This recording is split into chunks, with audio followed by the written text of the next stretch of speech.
বাবুই পাখির বাসা তৈরির প্রক্রিয়া একটি চমৎকার প্রাকৃতিক ঘটনা, যা তাদের বাসস্থান তৈরি এবং প্রজননের জন্য অপরিহার্য। বাবুই পাখির বাসা সাধারণত গাছের ডালে ঝুলন্ত অবস্থায় দেখতে পাওয়া যায় এবং এটি মূলত খড়কুটো, ঘাস ও নলখাগড়া দিয়ে তৈরি করা হয়।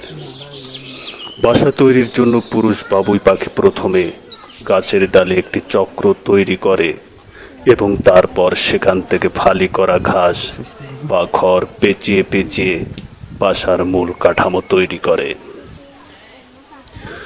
এরপর তারা বাসার ভেতরে একটি প্রকোষ্ঠ তৈরি করে, যেখানে ডিম পাড়া ও বাচ্চাদের প্রতিপালন করা হয়। এই প্রকোষ্ঠে ঢোকার জন্য একটি সংকীর্ণ পথ থাকে, যা বাইরের প্রতিকূল পরিবেশ থেকে তাদের রক্ষা করে। পাখিদের মধ্যে সেরা বাসা বানায় বাবুই। দেখতে অনেকটা জগের মতো, উপরের দিকটা সরু কিন্তু নিচের দিকটা পেট মোটা কলসির মতো। এজন্য এদের শিল্পী পাখি বলা হয়। এরা তাল গাছে বাসা করে। তাল গাছের পাতায় বাসাগুলো ঝুলে থাকে। একটুখানি বাতাসেই খুব সুন্দরভাবে দুলতে থাকে, কিন্তু বাতাস যদি জোরে হয় বা ঝড়ো হাওয়া হয় তখন বাসা ঝরে পড়ে যায়। তবুও বাবুই কেন এভাবে বাসা বানায়? বাবুইয়ের মতো ছোট পাখিদের প্রধান শত্রু সাপ এবং শিকারী পাখি। এরকম ঝুলন্ত বাসায় সাপ তেমন সুবিধা করতে পারে না। বাসার ভেতর ঢুকতে গেলে নিচে পড়ে যাওয়ার ভয় থাকে। বাবুইয়ের বাসার নিচের দিকটা বেশ ভারী, সেখানে গোবর বা কাদা দিয়ে মাটির মতো করে রাখে। অবশ্য সেটা বাসার মূল কাঠামো তৈরি হওয়ার পরের কাজ। গোবর বা কাদা বাসাটাকে ভারী করে তোলে, তাই দমকা বাতাস বা হালকা জ্বরে বাসা উল্টে যায় না। বাবুই পাখির বাসা বানানোর পদ্ধতিটাও বেশ আকর্ষণীয়। যে গাছে ওরা বাসা করতে চায়, সুতো নিয়ে সেই গাছের সরু ডাল বা পাতার আগায় প্রথমে সুতোটা গিঁট বেঁধে নেয়।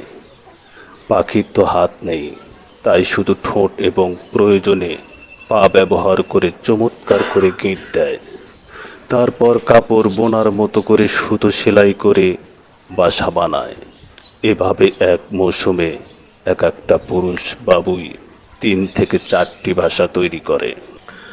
বাবুই বাসা বানাতে বেশ কিছু উপকরণ ব্যবহার করে, যেমন তাল পাতা, নারকেল বা খেজুর পাতা চিকন করে কেটে তৈরি সুতা, খড় এবং ঘাস ব্যবহার করে। এগুলো এরা কোথায় পায়? আস্ত তাল পাতা থেকে সুতা তৈরি তো সহজ নয়। শুকনো পাতা বা মরা ঘাসও ব্যবহার করে না। বাবুইদের সে বুদ্ধি আছে। ওরা পাতার কয়েক ফুট উপরের অংশকে টার্গেট করে, তারপর সেই বরাবর পত্রফলক ছিদ্র করে কিছু অংশ মুখে পুরে নেয়। এরপর শরীরের সর্বশক্তি দিয়ে ওড়ার চেষ্টা করে। ফলে পাতা ছিঁড়ে সুতোর মতো একটা অংশ চলে আসে পাখির কাছে। চমৎকার বাসা বুনে বাস করায় এ পাখির পরিচিতি বিশ্বজোড়া। বাবুই পাখির অন্যতম বৈশিষ্ট্য হলো রাতের বেলায় ঘর আলোকিত করতে জোনাকি পোকা ধরে নিয়ে বাসায় রাখে এবং সকাল হলে ছেড়ে দেয়।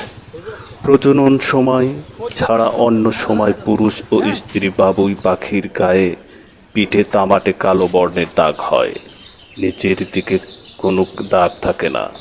ঠোঁট পুরো মোশাকের ও লেজ চৌকা। তবে প্রজনন ঋতুতে পুরুষ পাখির রং হয় গাঢ় বাদামি।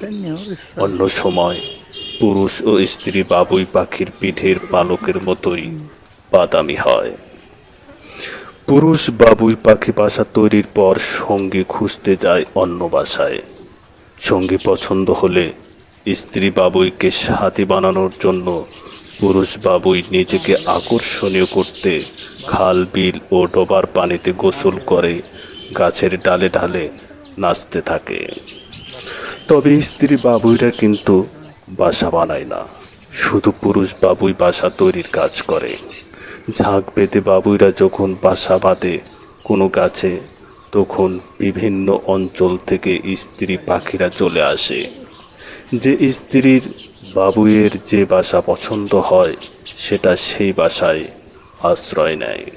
তখন স্ত্রী পাখি পুরুষের সঙ্গে প্রজননে অংশ নেয়।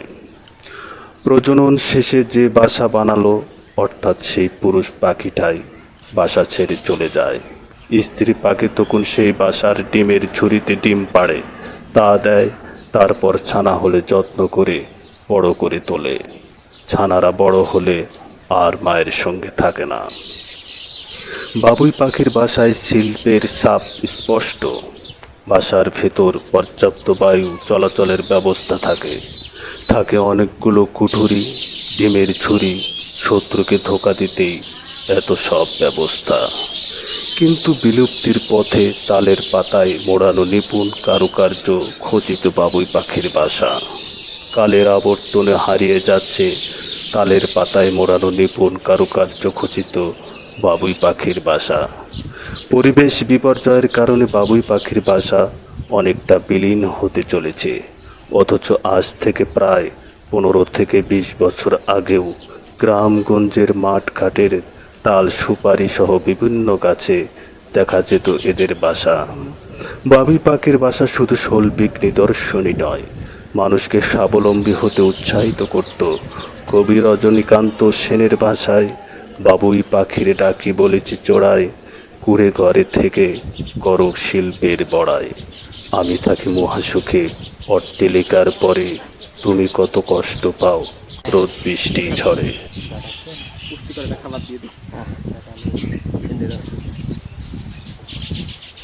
ওটা যদি করেন তাহলে কাটিয়ে সুন্দর করে একটা দিয়ে দেবো না একবারে।